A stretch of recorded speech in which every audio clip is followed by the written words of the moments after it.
नमस्कार दोस्तों, आपका हमारे YouTube चैनल धार्मिक कथाएं और कहानियां में स्वागत है। आज मैं आपको रविवार सूर्य देव की व्रत कथा सुनाऊंगी।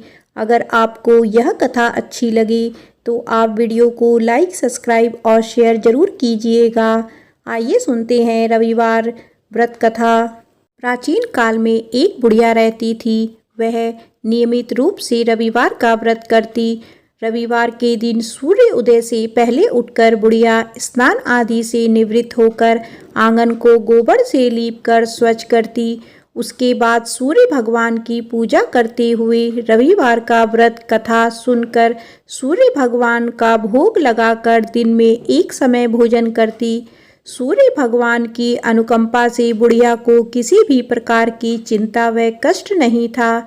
धीरे धीरे उसका घर धन्य धान से भर गया। उस बुढ़िया को सुखी होते देख उसकी पड़ोसन उससे बुरी तरह जलने लगी। बुढ़िया ने कोई गाय नहीं पाल रखी थी, अतः वह अपनी पड़ोसन की आंगन में बंधी गाय का गोबर लाती थी। पड़ोसन ने कुछ सोचकर अपनी गाय को घर के भीतर बांध दिया। रविवार को गोबर ना मिलने से बुढ़िया अपना आंगन नहीं लीप सकी। आंगन नहीं लीप सकने के कारण उस बुढ़िया ने सूर्य भगवान को भोग नहीं लगाया और उस दिन स्वयं भी भोजन नहीं किया। सूर्यास्त होने पर बुढ़िया भूखी प्यासी हो सो गई। रात्रि में सूर्य भगवान ने उसे स्वप्न में दर्शन दिए और व्रत ना करने तथा उन्हें भोग ना लगाने का कारण पूछा। बुढ़िया ने बहुत ही करुणा स्वर में पड़ोसन के द्वारा घर के अंदर गाय बांधने और गोबर ना मिल पाने की बात कही। सूर्य भगवान ने अपनी अनन्य भक्त बुढ़िया की परेशानी का कारण जानकर उसके सब दुख दूर करते हुए कहा, हे माता, तुम प्रत्येक रविवार को मेरी पूजा और व्रत करती हो।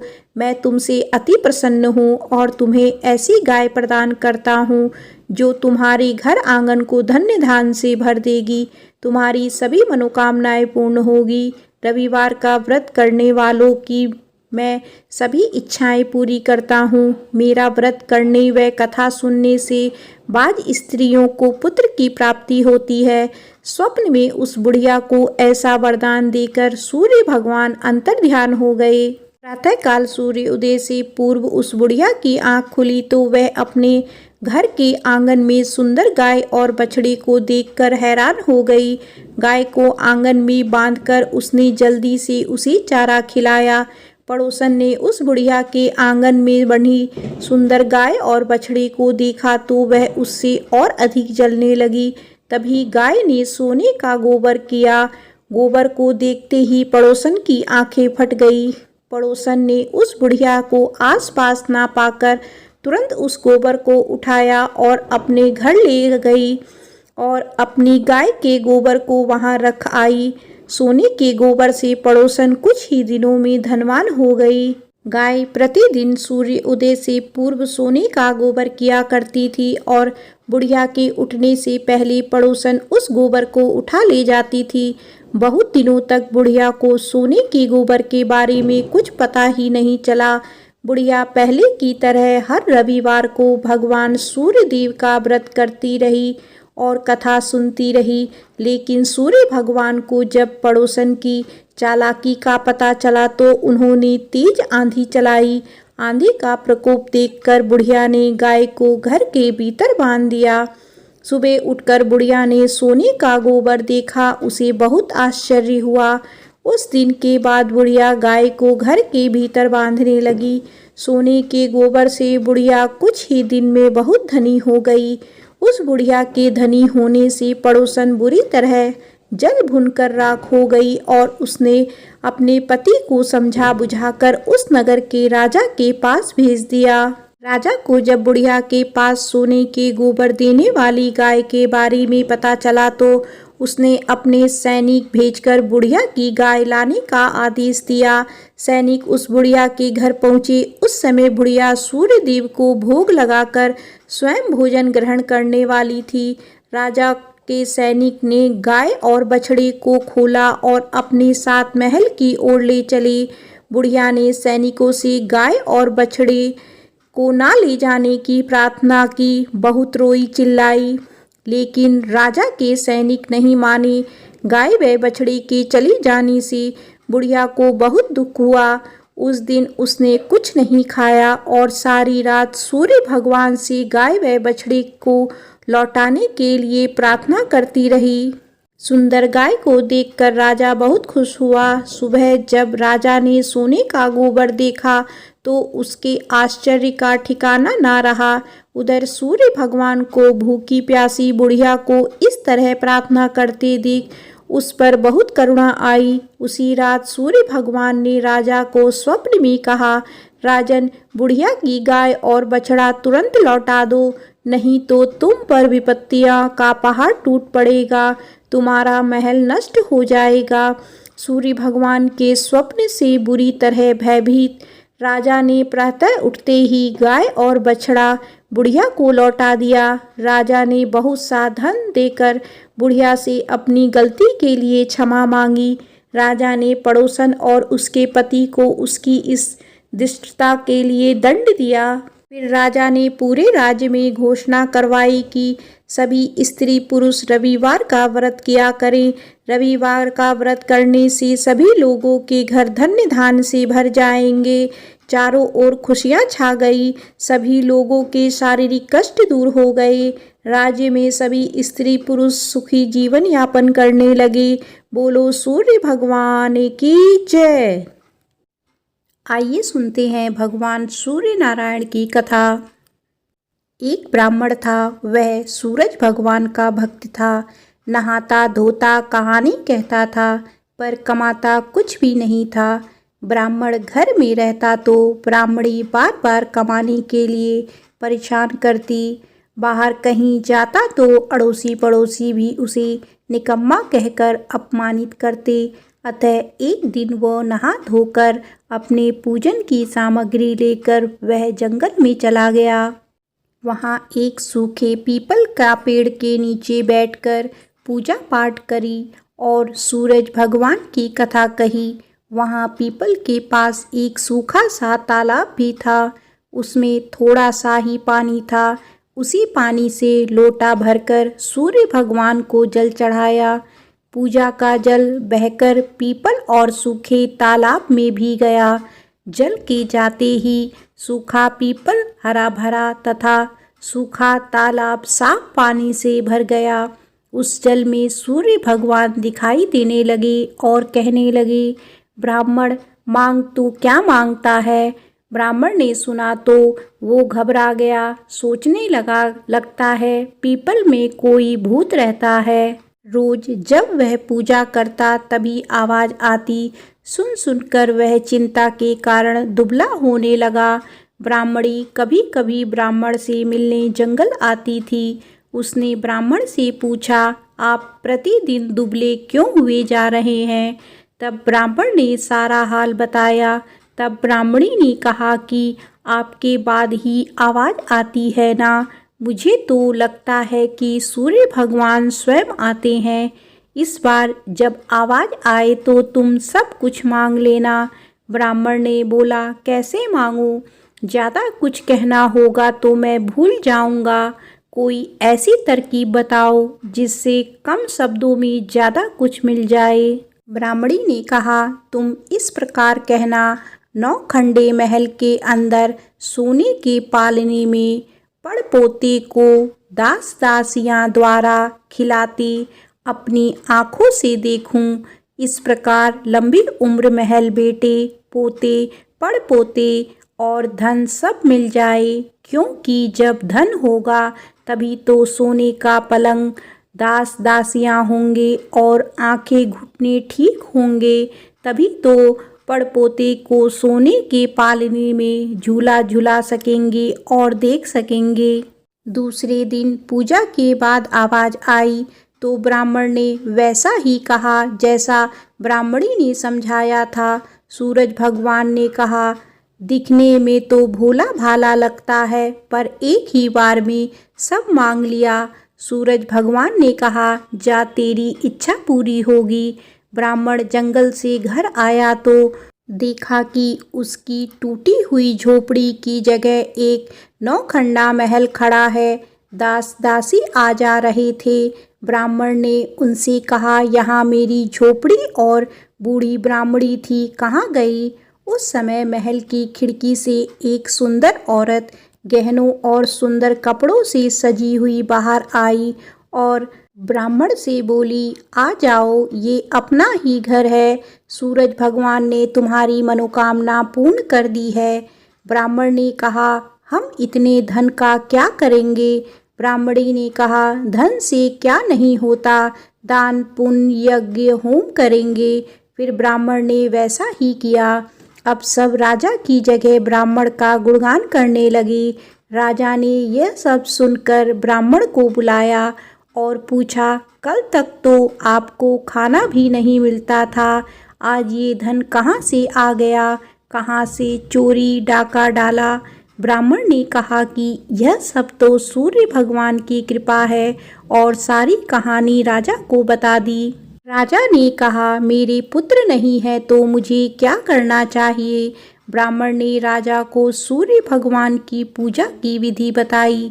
राजा ने वैसा ही किया जो उसके पुत्र हो गया। सब लोग सूर्य भगवान की जय जय बोलने लगे। हे सूर्य भगवान, जैसा ब्राह्मण और राजा की मनोकामना पूर्ण की, वैसी सबकी करना। कहानी कहने वाले की, कहानी सुनने वालों की, सबकी मनोकामना पूर्ण करना। बोलो सूर्य भगवान की जय। आइए सुनते हैं सूरज भगवान की रोट के व्रत वाली कहानी। किसी गांव में एक माँ और उसकी बेटी दोनों सूरज जी की व्रत किया करती थी। एक बार सूरज जी के व्रत वाले दिन माँ ने बेटी से कहा, मैं पानी लेने जा रही हूँ, तू 2 रोट बना कर रख लेना, एक छोटा और एक बड़ा रोट बनाना जो हम पूरा खा सकें, क्योंकि रोट को जूठा नहीं छोड़ते। रोट के आटे में नमक मत डालना, यह अलुना होता है। माँ पानी भरने चली गई और बेटी रोट बनाने लगी। तभी सूरज भगवान एक साधु बाबा का वेश बनाकर वहां आए और भिक्षा मांगने लगे। लड़की ने कहा, मेरी माँ का रोट तो बन गया है, पर मेरा रोट बनेगा, उसमें से आपको दूंगी। बाबा ने कहा, जो रोट बन चुका है उसी में से दे दो, नहीं तो मैं जा रहा हूँ। लड़की ने माँ के रोट में से टुकड़ा तोड़कर दे दिया। जब माँ वापस आई तो बहुत नाराज हुई और बोली, हे लड़की, मेरी रोटी का टुकड़ा दे दिया, मेरी रोटी मुझे साबुत दे। वह लड़की को मारने लगी। लड़की डर कर जंगल में भाग गई और एक पेड़ पर चढ़कर बैठ गई। सूरज भगवान ने सोचा, बेचारी लड़की को मेरे कारण घर से निकलना पड़ा, इसीलिए इसकी रक्षा मुझे ही करनी पड़ेगी।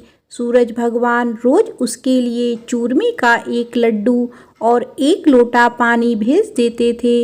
लड़की मज़े से खा पी लेती थी और बैठी रहती थी। एक दिन एक राजा शिकार करते हुए उधर से निकले। थकान मिटाने के लिए उसी पेड़ के नीचे आराम करने रुके। राजा ने अपने सेवकों से कहा, प्यास से जान निकली जा रही है, चुल्लू भर पानी मिल जाता तो प्राण बच जाते। पेड़ पर बैठी लड़की ने यह सुना तो उसने चुल्लू भर पानी डाल दिया। राजा ने पानी पी लिया। राजा ने कहा, अरे सेवक, आधी जान तो बच गई, एक चुल्लू पानी और मिल जाए तो आधी जान और बच जाएगी। लड़की ने फिर एक चुल्लू पानी डाल दिया। राजा ने पी लिया। राजा को आश्चर्य हुआ। उसने सेवक से कहा, ऊपर अवश्य कोई है, तू ऊपर चढ़ और देख कौन है। सेवक ऊपर चढ़ा तो उसे लड़की मिली। लड़की ने सेवक से कहा, भैया, तुम ये स्वादिष्ट लड्डू खा लो और पानी पी लो, पर राजा को मेरे बारे में मत बताना। कह देना कि ऊपर कोई नहीं है, पता नहीं राजा मेरे साथ कैसा व्यवहार करेंगे। सेवक भूख प्यास से परेशान था। उसने लड्डू खाया, पानी पिया और नीचे जाकर राजा से कह दिया कि ऊपर कोई नहीं है। राजा ने सेवक से कहा, तू ऊपर गया तब तो थका हुआ था और आया तो तरोताजा दिख रहा है। नहाया और खाया हुआ मनुष्य छिपता नहीं है। मुझे शक हो रहा है, मैं खुद ऊपर जाकर देखता हूँ। राजा पेड़ पर चढ़ा, वहाँ सुंदर सी ब्राह्मण कन्या को पाया। राजा ने कहा, डरो नहीं, तुम बहुत सुंदर हो, मेरे साथ चलो, मैं तुमसे विवाह करना चाहता हूँ। लड़की राजा के साथ चली गई। राजा ने उसके साथ विवाह कर लिया। साल भर में ही उसने एक सुंदर बालक को जन्म दिया। उसकी अन्य रानियां उसकी देवरानी, जेठानी और उसके पुत्र की सुंदरता से जलने लगी थी। सूरज भगवान का व्रत आया। लड़की रानी ने व्रत के लिए रोट बनाया। दूसरी रानियों ने राजा से कहा, तुम्हारी नई रानी को रोट बनाना नहीं आता, उसका बनाया हुआ रोट खाओगे तो आपका पेट दुखेगा, रानी खाएगी तो कुंवर का पेट दुखेगा। नई रानी ने यह सब बात सुन ली और उसने रोट को थाली के नीचे छुपा दिया और सूर्य भगवान से सहायता के लिए प्रार्थना करने लगी। राजा ने जब पूछा कि थाली के नीचे क्या है, तो उसने कहा कि मेरे गरीब पीहर से आया हुआ उपहार है। राजा ने थाली उठाई तो देखा उसके नीचे सोने का चक्र था। राजा ने कहा, वाह, गरीब पीहर वालों का ऐसा उपहार। नई रानी चुप रही। एक दिन रानी खिड़की में खड़ी थी, तभी उसे अपनी माँ दिखाई थी, जो दरिद्र अवस्था में छाजले बेच रही थी। उसने सोचा, माँ को यहाँ बुला लें तो यहाँ आराम से रह लेगी। इतने नौकर चाकरों में वह भी कुछ काम कर लेगी और किसी को पता भी नहीं चलेगा। उसने माँ को बुलाया। रानी की माँ आते ही वही बात दोहराने लगी, हे लड़की, मेरी रोटी का टुकड़ा दे दिया, मुझे मेरी साबुत रोटी दे। रानी ने सोचा, कहीं सबको पता ना चल जाए कि मैं अपनी माँ को इस तरह महल में बुलाया है, मुसीबत हो सकती है। उसने माँ को चुपचाप एक कमरे में रहने को कहा, बाहर से ताला लगा दिया। रानी की देवरानी, जेठानी व अन्य रानियां राजा से कहने लगी कि रानी का व्यवहार संदेह पैदा करता है। एक औरत महल में घुसी थी पर वह वापस नहीं निकली। छोटी रानी यह सुन लिया। वह सूर्य भगवान से इस विपत्ति से बचने की प्रार्थना करने लगी। राजा ने वहां आकर उस कमरे की चाबी मांगी। राजा ने कमरा खोला तो वहां सोने की एक मूर्ति थी। राजा ने पूछा, यह मूर्ति कहाँ से आई? रानी ने कहा, मेरे गरीब से पीहर का उपहार है।